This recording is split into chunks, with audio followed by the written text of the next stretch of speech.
Welcome to अभ्यास school classes. सो इस video में हम डिस्कस करेंगे ग्राफीन के बारे में, ग्रेफीन के बारे में। ठीक है, ग्राफीन बोल लो, ग्रेफीन बोल लो, कुछ भी बोल लो, पर क्वेश्चन गलत नहीं होना चाहिए। It is thinnest most electrically and thermally conductive material in the world, discovered very recently 2004। ठीक है, तो रिलेटिवली ये वेरी रिसेंटली है, पर आपको याद क्या रखना है, ये थिनेस्ट है, most electrically and thermally conductive material है वर्ल्ड में। लीडिंग प्रोड्यूसर्स कौन से इसके? चीना और ब्राजील। तो याद ऐसे रख सकते हो, ब्रिक्स के है ये दोनों, चीना और ब्राजील। ठीक है, उसके बाद why so important, it could replace indium, ये इंडियम को रिप्लेस कर सकते हैं, which will help in bringing down the cost of organic light emitting diodes in smartphones.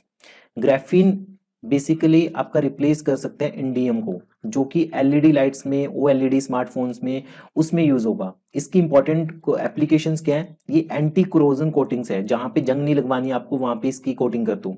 Paints में यूज होता है, सेंसर्स में यूज होता है, faster and more efficient electronics है, फ्लेक्सिबल डिस्प्लेज है, एफिशिएंट सोलर पैनल्स है, एक्सेलरेटेड डीएनए सीक्वेंसिंग है, ड्रग डिलीवरी सिस्टम। जो भी इंपॉर्टेंट एप्लीकेशन आ जाए 1 2 3 4 ऑल ऑफ द अबव होगा उसका आंसर। ठीक है, मोस्टली अगर कोई बहुत ज्यादा वेग ना लगे तो इसकी सारी एप्लीकेशन इसमें इंक्लूड होंगी। ठीक है, बस आपको ग्राफीन के बारे में याद रखना है कि थिनेस्ट है, most electrically thermally conductive material in the world. So graphene के बारे में आपको और क्या चीजें पता होनी चाहिए? It is an allotrope of carbon, ये कार्बन का एक एलोट्रोप है। क्वेश्चन ये आ सकता है कि ग्राफीन मेटल है, नॉन मेटल है, मेटलॉइड है, what is this? So it is an allotrope of carbon. ठीक है, consisting of single layer of atoms range in hexagonal lattice nano structure, इस तरीके से आपको देखने को मिलेगी। The name is derived from the graphite, graphite से नेम डिराइव हुआ है, and the suffix in reflecting the fact that the graphite allotrope of carbon contain numerous double bonds. किसमें न्यूमरस डबल बॉन्ड्स है?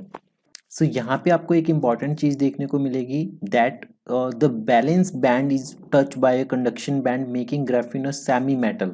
तो इसे सेमी मेटल बनाती है ये वाली चीज। अल्टीमेटली आपको ये याद रखना है कि ये एक सेमी मेटल है। ठीक है, moreover the material strongly absorb light of all visible wavelength, जितनी भी वेवलेंथ्स की लाइट है उसे एब्जॉर्ब करते हैं। ग्रेफाइट का कलर ब्लैक होता है, उसके बावजूद जो सिंगल ग्रेफीन शीट होती है वो नियरली ट्रांसपेरेंट होती है। सो आपको एक चीज याद रखनी है कि graphene is the strongest material ever measured. Graphene क्या होता है? स्ट्रॉन्गेस्ट मटेरियल है, वो यही हमने देखा था अभी। तो आपको याद क्या रखना है कि ग्राफीन एलोट्रोप ऑफ कार्बन है, आप इसे सेमी मेटल कह सकते हो। ठीक है, ये मोस्ट इलेक्ट्रिकली और हीट वाइज कंडक्टिव है। सो ये स्ट्रॉन्गेस्ट मटेरियल है।